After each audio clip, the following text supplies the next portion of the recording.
वैसे तो कहते हैं भगवान ने किसी को गरीब नहीं बनाया है। उन्होंने हर किसी को इतना दिया है कि वो अपना जीवन गुजार सकें, और अगर किसी को ज़रूरत से कम भी दिया है तो भगवान उसके लिए कुछ न कुछ ऐसी व्यवस्था कर ही देते हैं। उनका जीवन चलता रहता है। हम अक्सर दूसरों की अमीरी देखकर अपनी अमीरी और गरीबी का अंदाज़ा लगाते हैं। यदि हमारे पास 10 रुपये हों और सामने वाले के पास 100, तो हम अपनी नज़रों में गरीब हो जाते हैं और सामने वाला अमीर हो जाता है।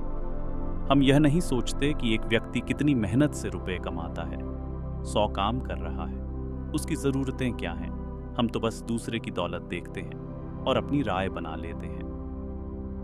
गौतम बुद्ध की आज की प्रेरणादायक कहानी के माध्यम से आप जानेंगे कि भगवान बुद्ध के अनुसार कौन धनवान और धनवान व्यक्ति होता है। साथ ही आप यह भी समझ जाएंगे कि गौतम बुद्ध हर व्यक्ति को अमीर क्यों कहते थे। गौतम बुद्ध की कहानी आपको बहुत प्रभावित करेगी और बुद्ध की इस प्रेरणादायक कहानी से मिली सीख आपके बहुत काम आएगी। एक बार की बात है, ऐसा हुआ, एक राज्य के राजा ने गौतम बुद्ध को कुछ दिनों के लिए अपने राज्य में आने का निमंत्रण दिया। बुद्ध ने उस राजा का निमंत्रण स्वीकार कर लिया और अपने कुछ शिष्यों के साथ उस राज्य में चले गए। राजा ने बुद्ध से मुलाकात की और उनसे कुछ दिन वहां रहकर अपने राज्य के लोगों की समस्याओं का समाधान करने, उन्हें धार्मिक मार्ग पर चलने की शिक्षा देने का अनुरोध किया। बुद्ध ने राजा की बात मान ली और इस राज्य में 3 दिनों के लिए एक धार्मिक परिषद आयोजित करने का निर्णय लिया। गौतम बुद्ध के आगमन की खबर पूरे राज्य में फैल गई और धार्मिक सभा के पहले ही दिन बहुत से लोग आए। उसी राज्य के चौराहे पर एक भिखारी बैठा रहता था।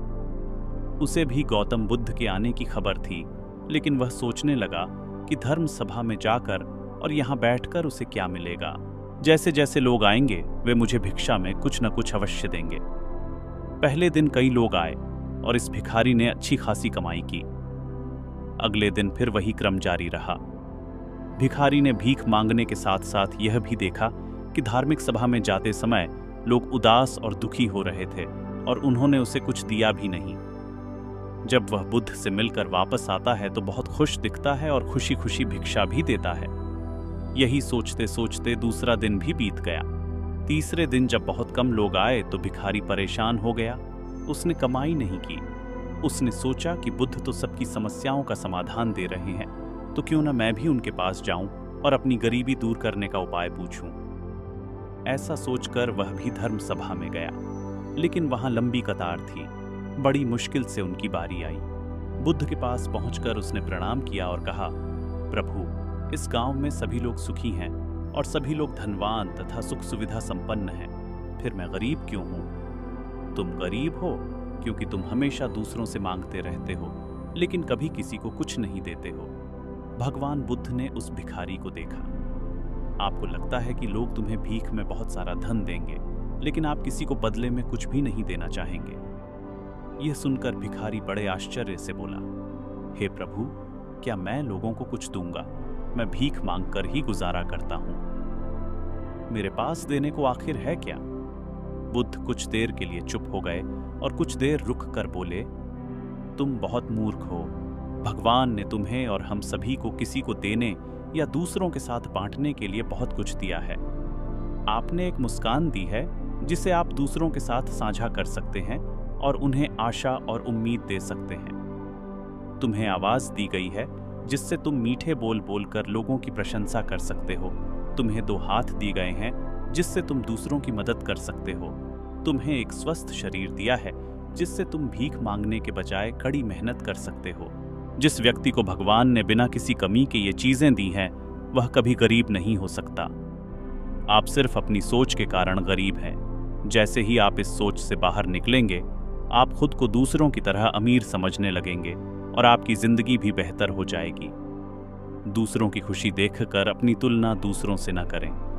भगवान ने सभी को अमीर बनाया है, बस जरूरत है तो अपनी सोच सुधारने की।